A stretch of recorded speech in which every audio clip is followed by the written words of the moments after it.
Alright, as stated, this is console number 4? 4, yeah. Second 1.6. Got it back in the case. Gonna put on the heatsink, so I'm just gonna use these stock ones for now. Already have power plugged in, so I don't know, we'll see. I have no hope. Power it on. I don't know if you guys see, but I'm getting absolutely no power. So that's where we are with this one. Alright, this is attempt number 4 on another 1.6 board. So hopefully this one works. And to show you guys what I'm talking about, here is my third attempt, 1.4, didn't work. 1.6 didn't work. The original one you saw me do in part 1, I did one more time with the new method. Didn't work, so I removed the interposer. It's on this guy, which should be working. So we'll find out. Many months later. Hey everybody, and welcome back to another video. Today we are taking a look at, should look familiar, the original Xbox that I failed in part 1. So as you see here, same console. Basically, we're going to attempt this again, but there's a few things that have changed. So I already removed the CPU, as you see here. It's a bad angle, but I'll kind of go over it as best as I can. Essentially, with the CPU removed, the issue was interposer, right? Was aligning the interposer. So you saw me use the tape last time, but I don't think that really worked. So my holes are kind of big. Oh, there you go. But as you see there, what I did was I drilled out 4 holes from the bottom, from this side, which would be the furthest 4 pads on the chip. And basically what the plan with drilling the holes out is you put the stencil down and you align your holes up correctly. When you do, there's some vias right here. I'll kind of go into it a little bit further, but there's some vias, and you want to take resistors and kind of tack down on the vias to keep this guy in whatever position it needs to be. So holes, you line it up on here, tack it down, right? Then you'll remove this one because this one's now junk, we can't use it. And we'll add, I believe it's 4 resistors around the BGA itself, the size of these, so 0603 I believe they are. Just 4 junk resistors on 4 vias to keep it flat when you put it. And then once you do that, that'll kind of fix our first issue. And then the second one is this guy. So last time you saw me, I used leaded solder paste, which caused an issue of when this flows, the balls down there flow, and then the whole thing can move. So basically, we'll flow this back on leaded. I now have low melt bismuth solder paste. I'll leave a link to that. I'll put that on each pad, put the CPU on that, and that'll flow at a lower temp where the balls down here will never flow. I also did get a 1.4, I got multiple 1.4 gigahertz CPUs, so we're not gonna do a 1.2, we're gonna do a 1.4, but essentially I already lifted this, so I'll kind of put that show you that process, and we'll kind of go step by step and put this down as best as we can. But that's planned for today, so let's see if we can get it going. Alrighty guys, so we're back and we got our test stencil aligned. So basically what you see here is I drilled 4 holes. So one there, one over here, one somewhere there, and one over here. Then I taped it. So the way I know it's aligned, sorry for this weird angle, but we used my microscope, and I wish I had an HDMI adapter, but basically I cut the holes in the, I'm trying to find it for you guys, there we go, in the bottom of the board on the corner pad, so 1, Then if we go straight down, 2, all the way to the right, 3, and all the way up, 4. So fourth pad is right there. Once I got it lined up, I basically taped it in place, and then I went along and added 1 resistor. And if we go up, another one. If we go down, 1 there. If we go across, this one's off, but I guess that's fine. And 1 over here. And I moved this one up. So basically, what those do is it's going to keep it tucked. Long story short, you want to botch a stencil, make 4 holes, line it up with your pads, put the resistors so it all lines up. And yeah, this is our working one.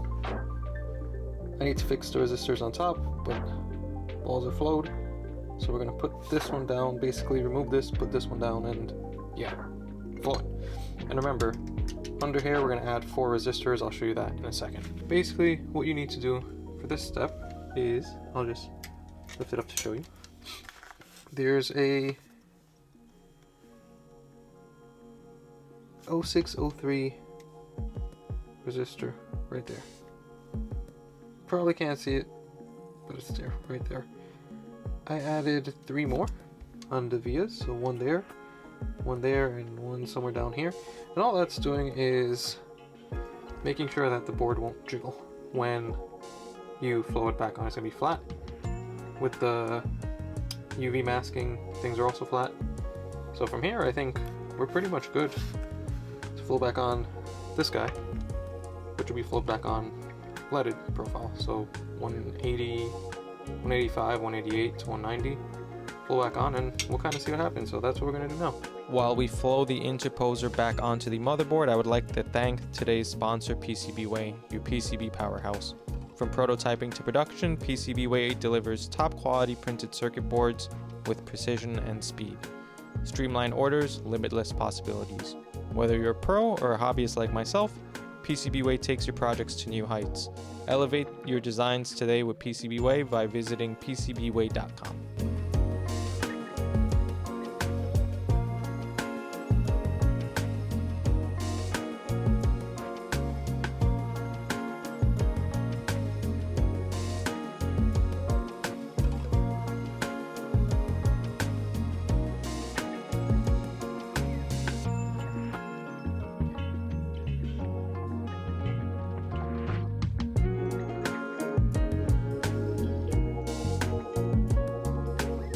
Alrighty, so we got the interposer soldered, as you see there. All my resistors are back on properly. Everything looks fine, as you see, kind of lined up with the resistors on the side.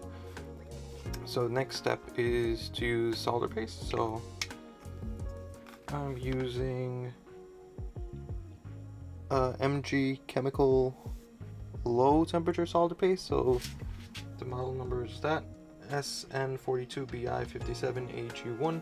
And basically what I want to do is take this, apply to each one of those pads that you see around, and then we can lay the CPU. So I'm not going to show that part because it is very, very annoying, but this is where we are so far. So we'll come back once we are done and we got that in place. Alright, so CPU's all set. It looks as square as it's going to be. It's going to do the usual, set you guys up and you guys will kind of watch it go.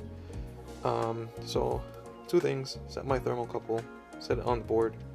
This one's kind of far because I can't reach.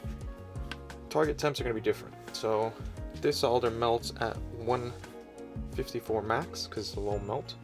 So I set my preheater to 240 seconds, which should be 60 seconds of 4 minutes of preheating. I'm going to keep it at 280, but I'm going to try to only get it up to like 130, and then my top heater will kick on, and my top heater is only going to go max 154, I think, which is the max melting temp, and that should kind of set us where we want to be, and we'll kind of see it together, I guess. So I'm going to set you up and then we'll start the profile.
Alrighty guys, so we're back in all together. So to be fully transparent, this is a 1.6 board. I ended up doing the CPU upgrade on, so you see it over there. I must have killed a 1.6, so the way you know it's 1.6, this chip here, and it's missing the other RAM banks. So 1.6, 1.4. There's at least like 3 more. If I pan to like the right, there's even more. So hopefully this one works. I don't know for sure, so I'm just gonna put on some goop and power it on, and we'll see what we see. So this does work. There's like more modifications that need to be done for all of them. There's like resistor banks down here that need to be swapped for the voltage. I don't remember what else. I don't like these guys over here. And I'm also gonna 3D print, if this works, a custom heatsink bracket that fits these stock heatsinks as opposed to like a third-party one. I'm just gonna slap it on this way because I just need it to not blow up. And let's hope. So I have my power cable and HDMI, so I'm using a AV to HDMI, and let's see if it works. That's a good sign. Does it work? Does it work? Oh, snap! It works. We did it. Yes. So you guys haven't seen it's still doing its thing over there. It's not gonna get any further because I don't have things plugged in, but it's been months, I think. Many Xboxes. Not sure why this one works, but there's a lot of things that have changed in the past very long time that people have been doing these. There's new interposers, smaller interposers, a lot of things being worked on. So I'm gonna kind of print some of it and I'll explain it once I finish. But next step, like I mentioned, there's some, I wish I could show you like this, but I can't. But behind the power cable, there are these resistor banks. You can kind of make them out. They're under here, but yeah, as you see, it works. So high five. Next step.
Alrighty guys, I'm going to save you a lot of the craziness going on here. So you probably saw me do this chip. So basically on a 1.6 you got to put a stack of RAM chip on a RAM chip, solder on all the pins and run a wire to the bottom of the board. So that's what I did there. Took a lot of work. So console boots. Don't worry about that. That's just because I got nothing else hooked up. I'm using an X-Blast to run X-Blast OS. And if we went to systems, tools, and 128 MB RAM test, we'll see that RAM 3 passes, the rest failed because I didn't do them yet. So 3, 2, 1, and 4 on the bottom. So that's how that works. That's how that looks. I can even go in further. Looks craziness. Sorry for the beeping. Basically, what I had to do was put that on, put that. It didn't work. Touch it up. Use my... If you have a multimeter, you go to ohms mode. Go to continuity, and what you heard there was basically when 2 points are continuous, it'll beep. And what you want to do is set one leg on, and get something kind of small to show you. So you set one leg like up here, and one on the bottom of the pad. You just go through each one to make sure they're continuous. When they all are, you pray and hope it works. Pin 28, so the third one, Samsung's here, Korea. Third one on the bottom, you lift up and you run a wire to the bottom of the board. I'll leave a link to everything. I'm just using this to test. So for 1.6 you got a pin head, LPC on the bottom, blah blah blah blah, so on and so forth. So from here I gotta do this one and 2 more on the bottom. I'm not gonna record it just because it's a crazy process. And we'll come back when we have all 4 done. Alrighty, we're back. Let's power it on. We'll tell you one of the most annoying processes ever. So as you see, 1, 2, and 2 are on below. Yeah, it took quite a while. We're gonna go to settings, tools, 128 RAM test, and we should get success on all 4. Took multiple tries. Top 2 were 3 and 4. No, 2 and 3 were hard, just because those were the first 2, and 3 and 4 were kind of easy. I don't remember. I'll show you which were. So successful. If we go back all the way. Back. 1.6, 1400 megahertz, 1.4, 128. I'm gonna power it off just in case. So these 2 are the hardest because first time I ever did it. Once I got to the bottom, it was kind of easy. Use your multimeter to check continuity. Use one of these guys or like a small tweezer to poke the pins to make sure they're solid, and if they aren't, just keep retouching. But yeah, next step, I gotta swap this out because I need to 3D print a bracket to fit around to put back the heat sinks, but this is gonna be in the way, so I have to get another 1500 capacitor, UF capacitor, to lay sideways, and that'll fit. Then we're good. I think I already swapped these out, so those are good. This I'm gonna take out because this is I just used for testing. I'll leave a link. This is Modsville USA makes this, so this is useful, or getting Aladdin. But yeah, we're almost done. So next steps: print bracket, put it on, put back the heat sinks. I'll clean everything up. Use Kapton tape to tape down your wires, cause yeah, and we'll see what happens next. So we'll be right back. Alrighty, so where we stand now is, you saw the time lapse of me 3D printing the heatsink mount. So essentially it's to use the stock heatsinks. So you take 3 supports from the original heatsinks, the GPU, put it back because this one's missing. One for the CPU, one for the GPU, which is normal. Screw mount is used. Recapped here. I also for 1.6 had to switch this cap and lay it flat, or else it would have not fit. Swapped out the tester for an Aladdin Open Xenium. You saw me do the voltage mod down here, and then on the bottom side there's a fan chip. It's essentially this guy. you gotta replace it. I'll leave a link for all that. That's just to voltage mod all of it, to make sure it runs at the correct volt. I'm gonna power it on and it should still work. And there we go. Still on the Open Xenium screen. So from here, there's one more thing I gotta do, which I'm not gonna do on screen, but DVD drive sits here, hard drive sits here. For the hard drive caddy, I'll leave a link to it. I don't know where I put mine, but there's a template space that you have to basically cut, because now this heatsink's a lot higher. So when we cut it, the heatsink's gonna fit fine. And then there's another file you have to 3D print to sit on top. I'll kind of show it when it's all done. So I'm gonna cut it off screen, put the new one on, and then we'll just mount back the stock stuff. So I'm gonna put back a drive, hopefully that works. Gonna put on a 2 terabyte SSD, probably load up SerBIOS and all that fun stuff, and we'll come back once it's all done with the final product. But yeah, so far so good. All right, so here are a few things so you don't get lost in the sauce when doing the hard drive stuff. So this is a normal hard drive, right? It's a normal IDE hard drive. If you're using this, what you need to do is print this guy, which is a template, and it slides on over here, so by the screw up, and basically it slides on like that. It'll stop, and you want to trace around all of this. And this is essentially what you're cutting. So what I mean by cutting is, put that aside, this is the one I cut. So I drew it out using a marker, and I cut it so the CPU heatsink, the CPU heatsink will have enough airflow, because now it's higher, so this wouldn't normally fit. And then you print one of these guys, which I guess sits essentially like that, and gives it the extra height, so that way the heatsink doesn't interfere with this. So that's kind of how it's done. So it all just fits in nice and easy. So like it's like that, and then you're good to go. So that's how that works. For your hard drive, I'm using and I'm going all over the place. I'm using a 2 terabyte SSD. So you're gonna put this aside. I 3D printed this, which is a standard 3.5 to 2.5 bracket mount. So the hard drive would screw on there. This would go essentially here. Oop, this would go here, like that. 4 screws from the original hard drive, and that's good.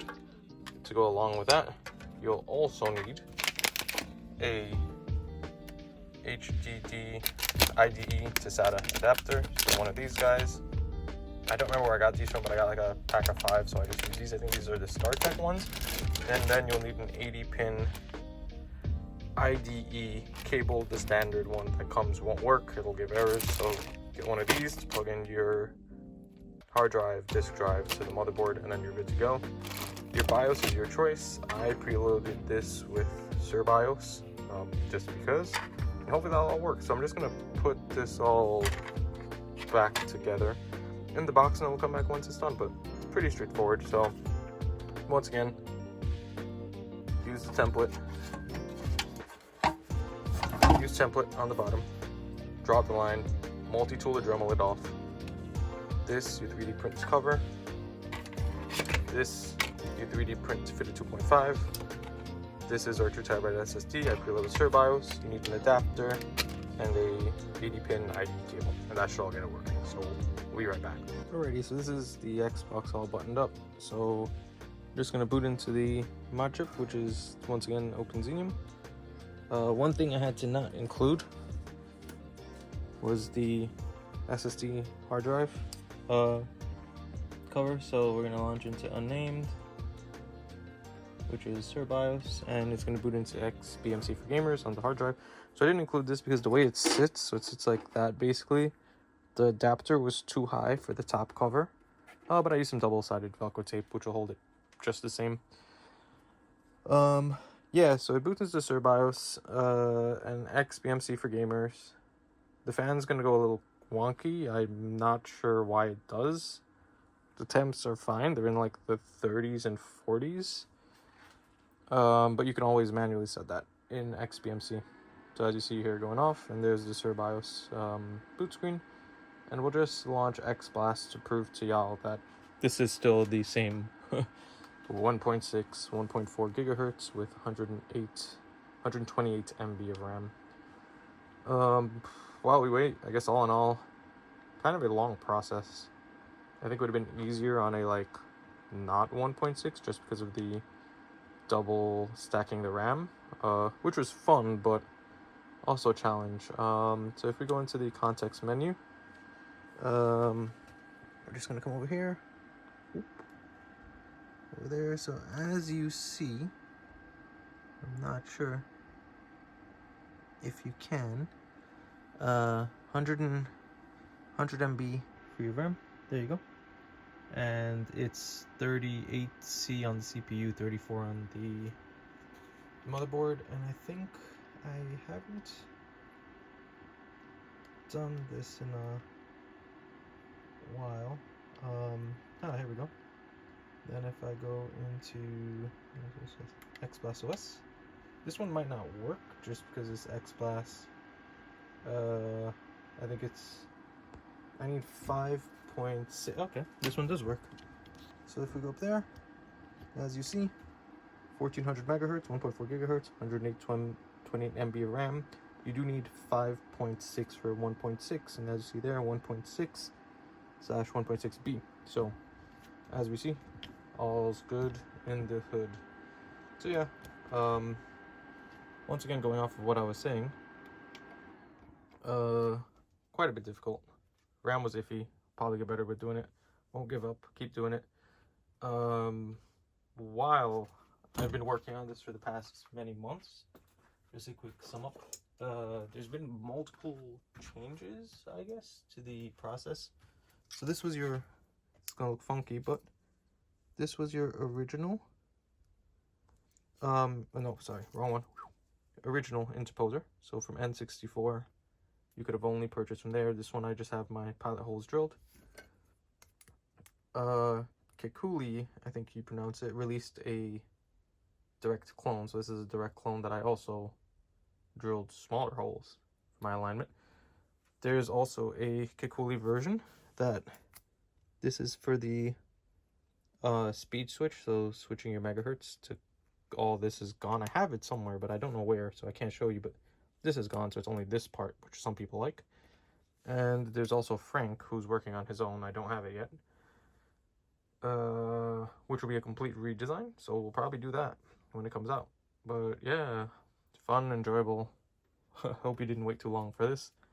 But yeah, as always, if you like, comment, subscribe. It's always useful. And yeah, we'll see you in the next one, which is whatever we do then. But more Xbox stuff will be coming, don't worry. And yeah, see ya. I can't fall to sleep.